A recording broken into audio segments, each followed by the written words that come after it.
সলেমান, তুমি কি জানো ডার্বি সিগারেটের দাম বেড়ে 5 থেকে 8 টাকা হয়ে গেছে? এখন আমি কি খাবো সলেমান, তুমি বলে দাও। সলেমান, তুমি বলে দাও, আমি কি খাবো, আমি কি খাবো? আসলে নেতা, আপনি ওই সবজি খান। সবজি? সবজি তো খেতে লাগিয়েছিলাম, কিন্তু ওই পানি দেওয়ার অভাবে সব শুকিয়ে গেছে।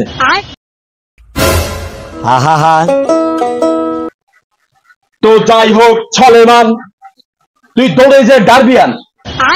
আমার মাথায় করতেছে না কাজ, তুই সিগারেট আনবি এক্ষুনি আজ।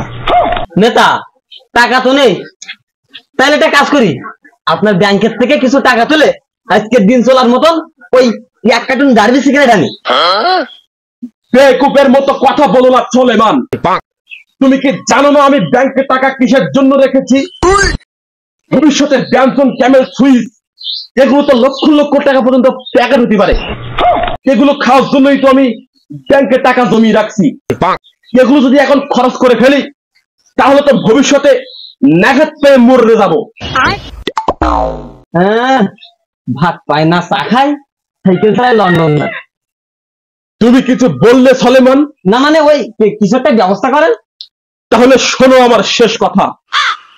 ওই পূর্ব পাশে 3 কাঠা জমি বিক্রি করে 1 প্যাকেট ডার্বি নিয়ে আসো, যাও।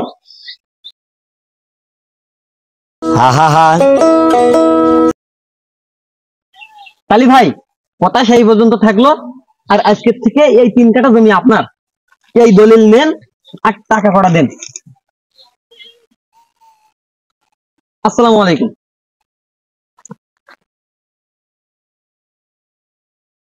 নেতা, ও নেতা, জমি বিক্রি করে যে টাকা হয়েছিল তাতে 1 প্যাকেট ডার্বি সিগারেট কেনার টাকা হয়নি।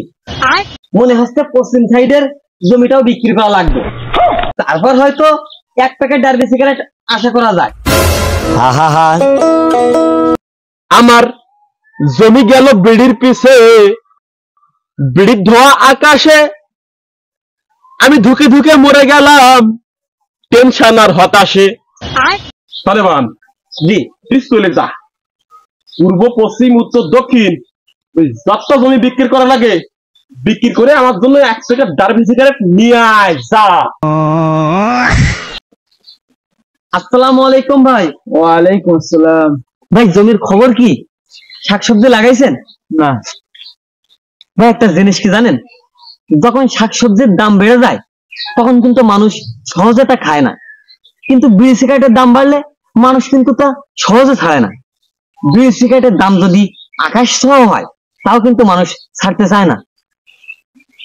তো ভাই, আপনি থাকেন, আমি একটু বাইরের দিকটা ঘুরে আসি, পরে দেখা হবে।